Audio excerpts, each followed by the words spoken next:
안녕하십니까. 축구 해설위원 김준석입니다.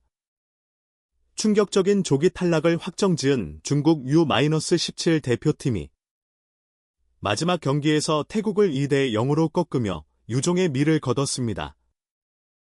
하지만 이미 탈락이 결정된 상황에서 얻은 승리는 사실상 큰 의미를 갖기 어렵습니다. 그동안 많은 준비와 투자를 했음에도 불구하고 결국 8강 문턱조차 넘지 못한 중국 축구의 현실이 다시 한번 드러난 셈이죠. 오늘 영상에서는 중국의 마지막 경기 내용을 짚어보고 다가오는 11일 한국과 일본이 동시에 출격하는 운명의 조별리그 최종전까지 함께 전망해 보겠습니다. 지금부터 끝까지 함께 해주시기 바랍니다. 이번 U-17 아시안컵 조별리그 A조 마지막 경기에서 중국이 태국을 2대 0으로 꺾으며 대회를 마무리했습니다. 전반까지는 팽팽했지만 후반 11분 분야민 압두살람 선수가 페널티킥으로 선제골을 넣었고 3분 뒤엔 장제친의 추가골이 터지면서 경기는 그대로 기울었습니다. 이번 경기만 놓고 보면 중국은 꽤 단단한 모습이었습니다. 공격 전개도 빨라졌고 수비 조직도 흔들림이 적었습니다. 하지만 중요한 건 그 전에 이미 두 경기를 다 졌다는 점입니다. 개최국 사우디아라비아에게 1대 2. 이어진 우즈베키스탄전에서도 1대 2 패배. 초반 2연패로 탈락이 확정되었기 때문에 이번 태국전은 사실상 체면치레, 명예회복전에 불과했습니다. 그럼에도 불구하고 중국 언론은 이 승리를 꽤나 의미 있게 받아들이는 분위기입니다.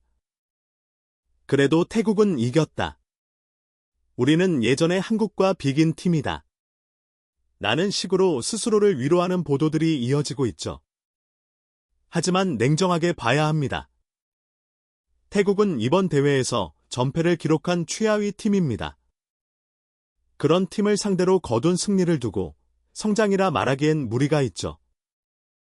중국 축구는 여전히 방향을 찾지 못하고 있습니다. 수많은 투자를 했지만 성과는 없고 내용을 보면 경기 운영에서도 답답한 장면이 많았습니다. 단순히 한 경기 승리로 만족할 상황이 아닙니다. 오히려 이번 태국전은 중국 축구가 어떤 환상에 빠져 있는지를 그대로 보여주는 경기였다고 봐야 합니다. 이제는 정말 근본적인 변화 없이는 아시아 무대에서 다시 경쟁력을 갖추기 어려울지도 모릅니다. 중국 언론은 이번 U-17 대표팀을 한국을 이길 뻔한 팀이라고 표현하기도 했습니다. 그 이유는 작년 예선에서 한국과 2대 2로 비긴 기억 때문이죠. 당시 중국은 한 골을 먼저 내주고도 두 골을 연속으로 넣으며 일시적으로 역전했지만 후반 43분 결국 페널티킥으로 동점을 허용하며 승리를 놓쳤습니다. 겉으로만 보면 박빙의 경기처럼 보일 수 있지만 내용을 보면 한국이 압도적인 점유율과 찬스를 만들며 경기 전체를 주도했습니다. 중국은 몇 번의 반격 찬스를 살렸을 뿐 전술적으로나 체력적으로나 뒤처지는 모습이 많았죠. 그런데 중국은 그 한 경기를 근거로 우리도 해볼 만하다는 분위기를 만들어냈습니다. 그리고 본선을 앞두고는 무려 한 달 전부터 중동에서 전지훈련을 실시하며 이번엔 다르다는 기대감까지 키웠습니다. 하지만 결과는 너무도 초라했습니다. 조기 탈락, 승점 3점, 8강 실패. 그 많은 시간과 자금을 들여 준비했지만 정작 경기력은 기대에 한참 못 미쳤습니다. 중국 내부에서도 자성의 목소리가 나옵니다. 이게 최선이었나?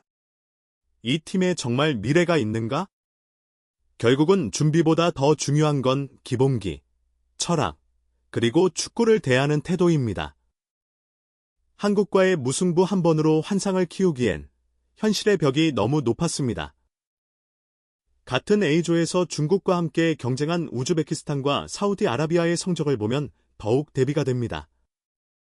우즈베키스탄은 조별리그 전 경기 승리, 3전 전승으로 당당히 조 1위를 차지했습니다. 사우디 역시 2승 1패로 8강에 진출하며 개최국의 자존심을 지켜냈죠. 두 팀 모두 11월에 열릴 카타르 U-17 월드컵 티켓을 확보했습니다. 즉, 실력과 결과 두 마리 토끼를 모두 잡은 셈입니다. 반면 중국은 어떨까요? 이번 대회를 앞두고 전지훈련, 인프라, 지원 모두 아끼지 않았다고 합니다. 하지만 경기 내용을 보면 실망스러움을 감출 수 없습니다. 조직력은 허술했고 경기 운영은 매끄럽지 못했습니다. 선수 간거리 조절도 엉망이었고 전술적인 유연성도 전혀 느껴지지 않았습니다. 지난 20년 동안 중국은 유소년 축구에 막대한 돈을 투자해왔습니다.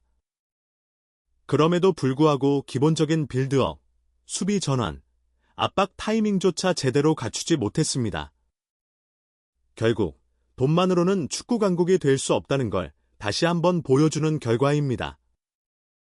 아시아 무대에서 뒤처진 건 단순히 성적이 아니라 축구를 바라보는 관점 자체가 경쟁국들과 큰 차이가 있다는 걸 뜻합니다. 이제 우리에게 가장 중요한 소식입니다. 바로 대한민국 U-17 대표팀의 최종전이 다가왔습니다.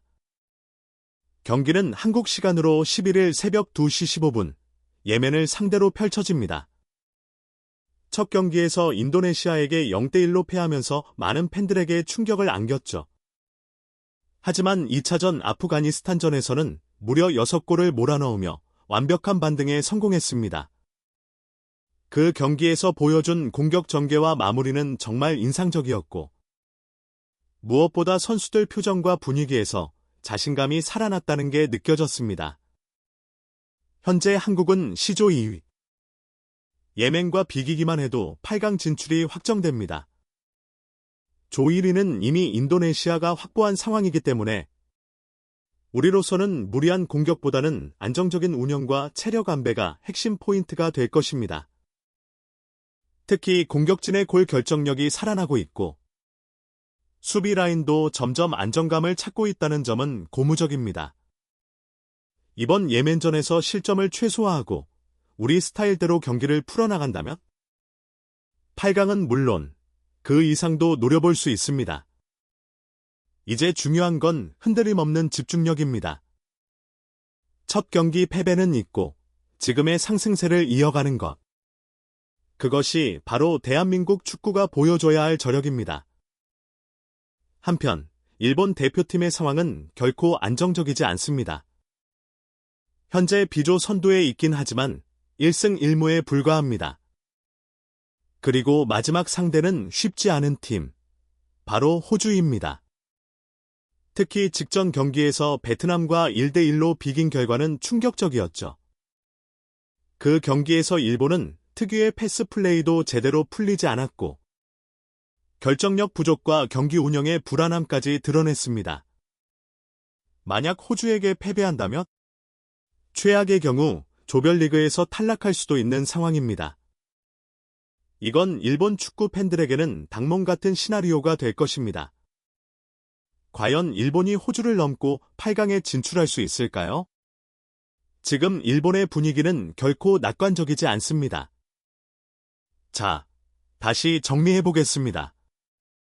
중국은 태국을 이기며 자존심을 지켰다고 말하지만 객관적으로 보면 이번 대회는 환패입니다. 우즈베키스탄, 사우디아라비아와 비교해도 그렇고 더 나아가 한국과 비교하면 차이는 더욱 명확해집니다. 이제 11일 대한민국은 예멘을 상대로 8강 진출을 확정지어야 합니다. 반면 일본은 호주와의 일전에서 탈락 위기까지 걱정해야 하는 상황. 아시아 축구의 향방을 가를 중요한 하루가 될 것입니다. 대한민국 축구 반드시 8강으로 가야 합니다. 김준석 해설위원이었습니다. 구독과 좋아요, 알림 설정 부탁드립니다. 다음 영상에서 더욱 강력한 분석으로 찾아뵙겠습니다.